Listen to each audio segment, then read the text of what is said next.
Hi there. So I'm a little bit more gussied up than I normally are for these videos, but I'm heading out to have some dinner with some friends, and I wanted to pop in real fast and share the practice that I'm actually going to do this evening out with friends.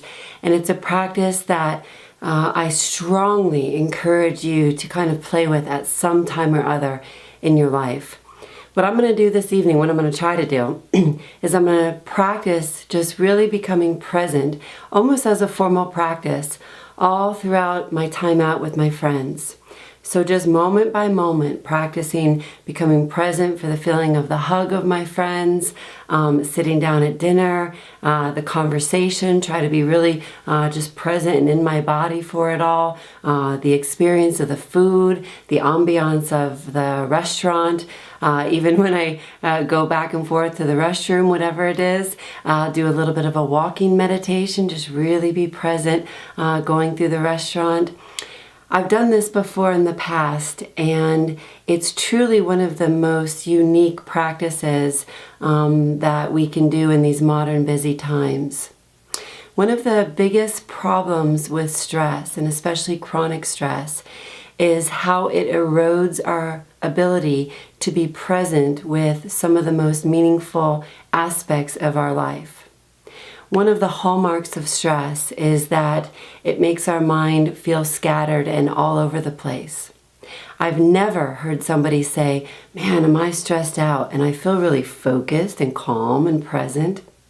No, if you take a look at the mind, it's typically the exact opposite experience when we're feeling a lot of stress.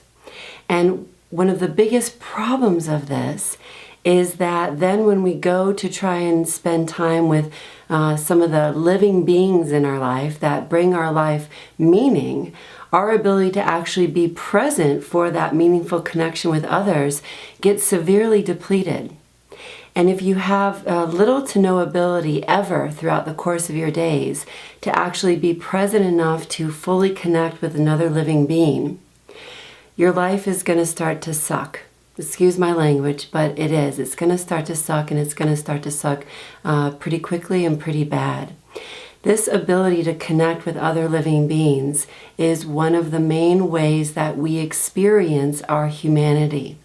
And it doesn't even have to be like with a bestie, a best friend, or have a big, busy social life. It can be just going even out into nature and connecting with that sense of the birds in the trees or the little scuttling animals in the brush or whatever it is.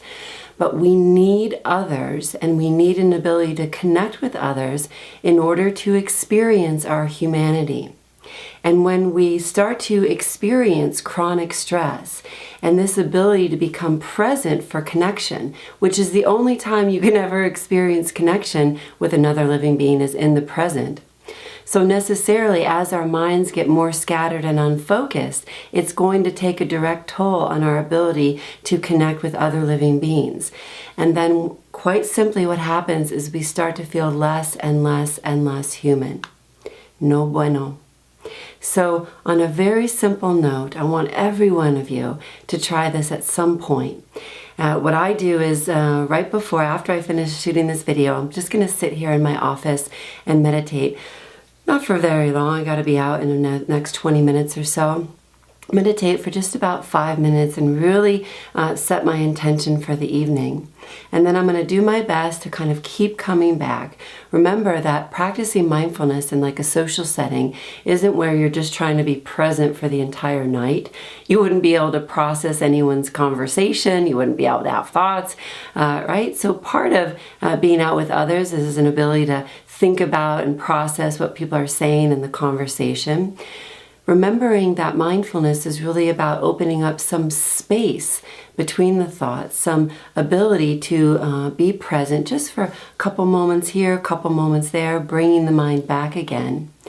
And then the beauty of a practice like this is, I can go out and I don't have to worry about like what I look like, how I'm dressed, how other people are dressed.